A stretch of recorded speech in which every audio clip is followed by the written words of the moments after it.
at this. Now, so Marty, here we are. What's the GA club in all its glory? You're very welcome. Thanks for having me. Let's go. Okay, let's head inside. This is the Christmas jersey they did for us. Ah. So they had our faces on the front and our signature on the back. Look at that. It was a good hit, I think. Yeah, good hit.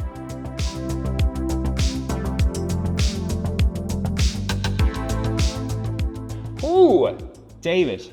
Some driving out there in that Jeep. Yeah. Thanks for bringing us into your local club. How's things? Yeah, all was good. You're very welcome. Thank you very much. We're here with who is deemed the best Gaelic footballer in Ireland, David Clifford, not just by the GAA community and the GAA fans, but my dad, Martin Guilfoyle, as well. He's a huge fan. He won't listen to me. Every time I go over there, get the Sunday dinner, and I'll be telling him I'm working with the week coming, and he doesn't care about anything. The Dua Lipas, the David Guettas. He's like, no. I said David Clifford on Sunday, and he was like David Clifford from Kerry. I was like, yeah, David Clifford. Can you get me a signed jersey? I don't know if I'm going to ask him for a signed jersey, so I have to get you to sign something for him 100%. But you're only 25 years of age. You've been an All-Star 5 times. I mean, it's the dream is to be an All-Star for a lot of players just once in their entire life. You've achieved so much at only a young age. You're still only a baby. Do you think we'd ever get to this? No, probably not. I suppose you don't really look on it like that while you're still playing. Do you know what I mean? Probably it's probably a dangerous thing to do to keep looking back like that, because you'd start to lose track of what you're doing currently. But when you read it out like that, of course, it makes you very proud too. You know. Yeah, you can even see your eyes light up there. It's like, oh, that's me. Can you remember your first match ever? With Kerry? Ever? No, your first time you kicked the ball in a competitor. How old were you? I suppose I was 5 or 6. Paudie, I would have played with Paudie's team. Dad would have been coaching them, so I kind of used to go play with them. I remember bits and bobs. I was a big crier as a child. So really? There was a lot of tears, I'd say, at the first couple of matches, but I started to get the hang of it then. Yeah, I've actually never played Gaelic football myself, but something that's always drawn me into it, apart from being kind of a bandwagon fan when it comes to the championship as a dub, is the sense of community in the sport. It's absolutely incredible. And I say to my missus all the time, when we do have a kid one day, I'm trying to convince her, she's trying to tell me that her kid's going to be playing rugby. And I'm like, no, he's going to be playing Gaelic football 100%. How much does that sense of community mean to you? And does it help when it comes to you getting on the pitch? Absolutely, yeah. As you said, I suppose the greatest thing about the GA is the community sense of it. If you take any family, for example, let's say their 10-year-old starts playing football, all of a sudden then his dad might help out coaching the team, maybe his mom gives out the sandwiches after the game, then his younger brother starts up, and then all of a sudden you're spending every Saturday maybe going to your own training. You might spend the Sunday going watching the senior team. It's the people you're friends with in school. Anyway, it's just there's so many benefits to it, and that whole community thing is the thing. I suppose when you're not successful, it's the community that gets around you when you go through hard times, but also then when you are successful, the celebrations amongst your community and spending time with people, it's unbelievable, really. And again, I suppose when you are successful personally then and stuff, you know how much that means to people in your community, and that always gives you, again, a great sense of pride, you know? Yeah, I have noticed it is a lot stronger in the GA than any other sport in Ireland. From being a fan and from a viewer of the sport, looking from the outside in, you see a lot of players, and I'm kind of linking everyone up. I'm like, oh, they have a cousin that played here, they have a brother that played there. Looking back through the generations of the Clifford clan, were you guys always big into football? We would have been, my dad's family all would have played football to a fairly good level. Same with all my mom's family. A few of her sisters played with Kerry, and her brothers would have played. They would have been all very good club players. But just football mad, really, I suppose, yeah. So we didn't really have any other choice. Did you ever pick up a hurl? No, there wouldn't be much hurling around our area. It was mainly football and soccer we played. Oh, you played soccer, didn't you? We did play a bit of soccer. And who did you play soccer for? Played for Clarny Celtic here in Clarny, so we would have been relatively successful in Kerry. We had a few good runs in the National Cup and stuff like that. So, and you were juggling both? Yeah, juggling both at the time, and it was very manageable at the time. Came to then maybe 16 or 17, and the English dream wasn't really becoming anything. So it was time to. It was kind of the general. Was that on the mind at one stage in your life to maybe? I suppose that's when you're playing soccer. That's always. That's always, I suppose, something that's there in the background to be a professional. But I don't think I was ever really good enough. So then once you get called into, it would have been the Kerry Minors for me at the time. So once I got called in there, then it was kind of You were time. 16, weren't you? Yeah. So it would have been kind of the winter of 2015, we'll say. And once you get called in there, then really sure it was kind of time to focus all of my attention on that. Then, you know. That's the next thing I was going to ask you. 16, joining the minors is incredible. When I look back to when I was 16, we were going to discos. We were, doing the extracurricular stuff on top of, maybe I was playing basketball this time. Not everyone was playing a sport, but you were all in, weren't you? You were like, this is what I want to do. Yeah, we still had time. Did you get the? You did. That's good. All right, he's human. He's human after all, everybody. Yeah. But yeah, look, I suppose it was still only a minor team. Do you know what I mean? As serious as we all took it, it was still very enjoyable, and you could still enjoy the other parts of your life. Do you know? Yeah. Yeah. Can you look back to being a teenager? What was keeping you motivated and driven to go? I'm on the Kerry Minors one day. I want to make the seniors. That's a good question. I suppose when I was kind of around that age, Kerry used to be in the All-Ireland every year. I think they got to 10 All-Irelands in a row or something like that. So that was kind of the thing, really, going up to Dublin to support them. And maybe wondering then, could you maybe go on to do that? That was probably what kept you going. And I suppose I was lucky in my family and also all my friends, we all were kind of on the same school teams and all that. So we all, not that it was ever like we were, it was life or death to us, but we always enjoyed playing football, and that kind of suited us, David, you are a PE teacher.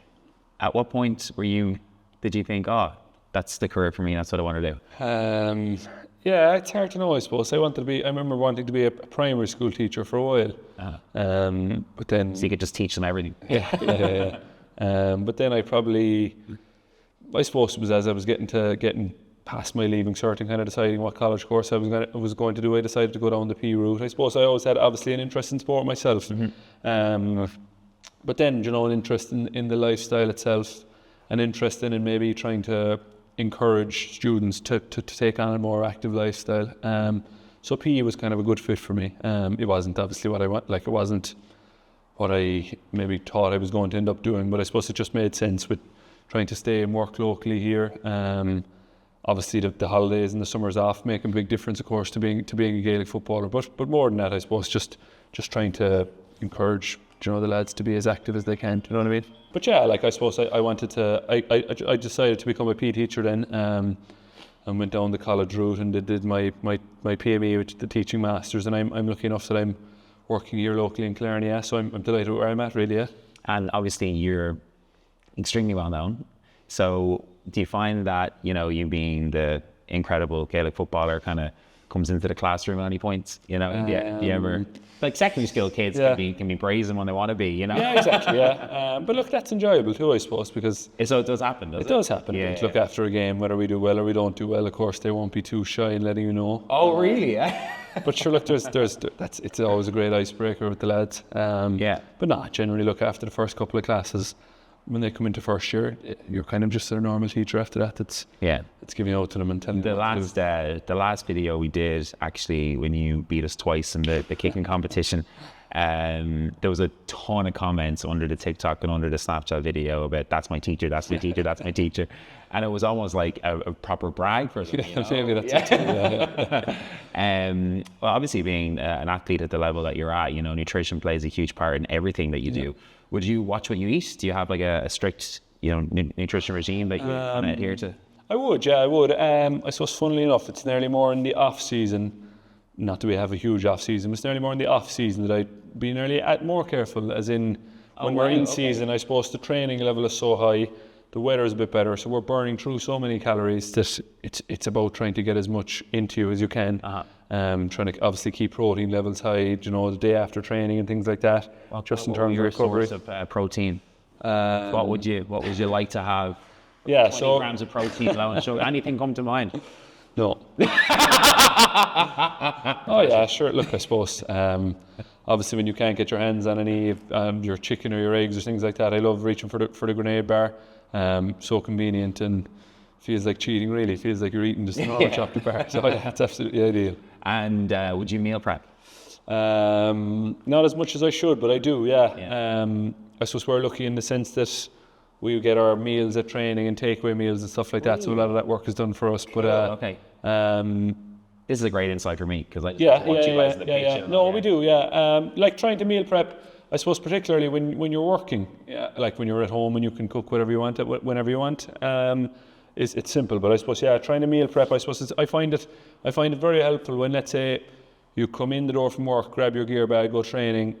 The next morning you wake up, then it's all of a sudden it's lunchtime in school and you're saying, Jesus, I didn't pack anything here. So, having that bit of a meal prep done, just that you can reach in the fridge the next morning, okay, here's my rice and chicken or whatever it is, just makes it so much easier, I suppose, because it's those stages then where you go on, whatever, run down to the canteen and grab something or whatever, but it's, it's obviously not the same. When you're able to stray off all of that, a dirty takeaway, what are you looking at? Pizza, is it Chinese or what? No. I could either go for Thai. There's a nice Thai restaurant in Clarny, or what do you? I like just like nice and simple green curry. Yeah.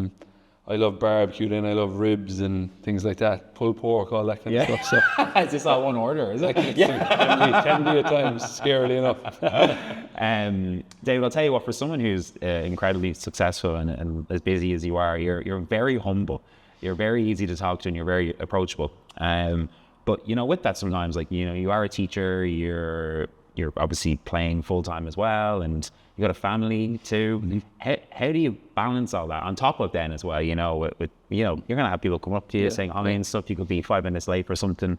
How do you balance it all? Look, it can be tricky, of course. I think I'm very lucky with the family support I have around me. They're willing to pick up the slack if I'm not able to do a certain amount of things or be a certain amount of places. Mm-hmm. I'm lucky that my family will look after things for me. But I suppose, look, you're just trying to be as best you can in every facet of your life. So when I'm at training or when I'm getting ready for training, you're putting every bit of your focus into that. But it's something that I probably, you're actively trying to get better at is, look, when training's over, I'm not training now till, let's say, Saturday morning. So, look, can I just be a normal person now for 2 days? Eat right, whatever, do everything I can right, but also just try and relax. And are you good at doing that? Are you good at switching off? I'm not bad. I'm probably getting better, I suppose. Look, you're learning about yourself, I suppose. Obviously, having Ogie at home helps because you don't really have any other choice but to switch off because he's either up to some messing or you're generally having a laugh with him. So how old is he? He's 2.5 now. Wow. So he's and is he going to have a football in his hand anytime? We'll see. I'll let him do whatever he wants. So try to maybe make him be a golf person. If you had a euro for every time someone asked that question, you'd be doing pretty well. Yeah, exactly. Yeah. If we could get him to become a professional golfer, maybe like a tour around the world with him, with no pressure. When you're playing to masses like you are, a lot of pressure. That comes with a lot of pressure. It comes with a lot of highs, it comes with a lot of the lows. How do you deal with all that? Look, I suppose in terms of the pressure itself, you have to try and nearly try and see it as a privilege in some sense. Like, how many people would love to be in the position that you're at out there? Mm-hmm. Of course, that's not easy. Look, there's a lot at stake in the bigger games, so you have to try and just manage the pressure as best you can. And look, I suppose on the highs and the lows, then of course, look, generally you have to appreciate in sport that you're going to have more lows than you will have highs. Mm-hmm. The great thing about that is it really allows you to really, really enjoy the highs because you know that they won't last forever and there's probably another defeat or loss somewhere coming around the corner, or an injury or something like that. So really appreciating the highs is brilliant. And look, on the lows, as low as they are, look, in your course it's very disappointing. You still just have to try and get on with it. We're lucky in the sense that it can be tough at times to balance your work and your football, but look, if you have to go back to work on a Monday morning, then you don't really have a chance. That's the hard bit. And again, it comes back to me, speaking about you dealing with people for a living. You're going back into a classroom and you might have just lost a big game at the weekend. Would you be straight back into school on the Monday after a Sunday game? We would be if it was a league game. Generally the way the championship's structured, no, we wouldn't be back in. But if it was a league game, but look, do you know what it does? It nearly just gets it out in the open straight away because someone is going to make some comment on it. So as opposed to you hiding out. Can you recall a comment in particular, or are we best staying out of that? No, not really. Look, there's always the same general stuff that, you should have done this, so you did that. They're the catch coaches. Exactly. They know better, for sure. And you mentioned there, there's a lot of people that would love to be in the position that you're in, and I'm sure a lot of people listening to this and watching this right now, a few of them will, any advice for those who are set to play for their county? And look, I suppose, as funny as it might sound, you'd encourage when you're young, just to play as many sports as you can, because it's just crazy how much they complement each other. Yeah. The skills within them, learning. Let's just say if you take someone that does athletics as a young fella, he goes on then and he brings that speed and that endurance into his football. Look at a basketballer maybe who. Well, I basketball was my sport, and the amount of players that were playing. Was it Kieran Quirk? Am I right? Mihal. Yeah. We came down here to play against them. Yeah. And sure, watched them then on TV. He was doing everything in the gap pitch that he was doing in the basketball sport. Yeah, so it translates. And then I suppose, look, the other thing is, a bit of advice I was given somewhere along the line was that I can't even remember where it was from, but it was just trying, when you do have your success and even worse again, you have your defeats. It's just to try and the way it was worded, I just thought really stood out to me. It was to try and keep your head down in success and keep your head high in defeat and disappointment. And so that was something that I always try and live by. So look, of course, it's great to be successful and all that, but you can still just try and be humble and try and still stay hardworking. But also then when you do get a defeat or when you do get a setback, try not to let it get you too much. You must still try and keep your head up. You've still done well to get to a final or get to make a team or whatever it is. So look, while I'm giving out that advice now, sometimes you need to listen to your own advice as well. So I heard I was listening to a pundit there, it's just soccer talk about how when he was playing football back in the day, when it came to criticism and stuff, all they had to do was wait for the paper to come out on one day, and that was it. They read that, if it was bad, it was bad, if it was good, it was good. The rest of the week, nowadays, you could go back and watch the game straight afterwards if you wanted. If you really wanted to, you could log on to social media and see what people are saying. Would you avoid that, or would you be interested to see what? No, look, I suppose not really, because if you're going to read the good stuff, then you should probably read the bad stuff. And then I'll bet you on that. Yeah, what is that? I wouldn't really say what that is going to do to impact me or someone that I've never spoken to, what their opinion is. Yeah. So I wouldn't say it actively. I don't really generally see it. I don't buy the papers, obviously, and then social media wise, I'm not really on social media. So I love buying a paper. Yeah. I love the paper every single morning. I bring it back. I think I'm the only one that does it. No, I don't do that. No, that's not me. David, what's it like playing with your brother? Look, it's brilliant. I know I wouldn't be able to play with mine. Not a hope. Yeah, it's brilliant. Look, I suppose we've been playing together for years and years now, so we obviously have a good relationship on the field. But look, off the field, it's also good to have, we generally travel to training and matches together or whatever it is, so it's good to have someone to hop things off. If you're feeling a certain way about the way you're playing or the way things are going, you obviously have someone that you can talk to, someone that's going through a similar thing.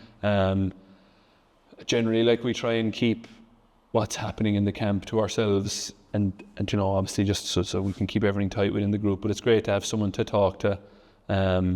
But I suppose you'd be surprised as in how little we actually do talk about football with each other. Because that's what I was going to ask. Is there a policy now, like when you're inside of? Not really. Look, I suppose we have the same interests anyway. So we play golf together. We go to matches together, whatever it is. But who's better at golf? He's much better than me. He has to have something, right? He's off. Who said that? He's off. I think he's off 4. I'm off about 11. So there's no. 11's not bad. Yeah. When you've got a brother who's playing off 4, you're going to be comparing yourself. Exactly. But look, I suppose of course it's great to have your brother on the team, and it's great again for our family, something that we probably don't think about enough. But look, imagine we obviously know the pride that they have in watching us. Yeah. Mm-hmm. So let's talk a bit about downtime. What do you love to do? You're switched off. You're refusing to talk about Gaelic football. You don't want to talk about the kids in the classroom. What do you do to switch off everything in your spare time? Yeah, so look, I suppose obviously you're spending time with your family, but getting just out in the open, getting out playing a few holes of golf is generally what I like to do. Now, of course, it's time consuming and you're away for long enough during the week, so you can feel nearly feel guilty at times going golfing again. But how long will it take? 4 or 5 hours? Yeah, you're talking probably 4 hours, right? 3.5 maybe. But look, just putting the phone into the bag and just having a chat for 3 or 4 hours with whoever you're out golfing with, I just find it clears your mind so much. Takes your mind off everything really, because golf can be frustrating enough in its own thing. I was going to say, it was like, I couldn't think of that worse to wind down with. Yeah. But that's probably the big one. And then look, I suppose I follow a lot of different sports, so just watching those on TV, keeping tabs on those. It's nearly like a full-time job on a Saturday and a Sunday trying to keep up to date with all the sports that are on. So they're probably the 2 big ones for me. Okay, let's make it a bit more lighthearted, David. Okay, I want you to tell me about the last photo that you took on your phone. Jesus. Can you I played golf last Sunday with a couple of lads. We took a photo in Ballybunion. We took a photo on the first tee with the the view in the background and stuff. So I think that was the last That's a lovely view down at Ballybones, to be fair, yeah. And what was the last thing you ate before you came into us? I had my breakfast, so I had 3 bacon medallions and scrambled eggs and a bagel. Oh, that just screams at me, doesn't it? Yeah, it really does. Butter? Butter, yeah. That's okay, all right. I'm glad you're eating that still. What was the last song you listened to?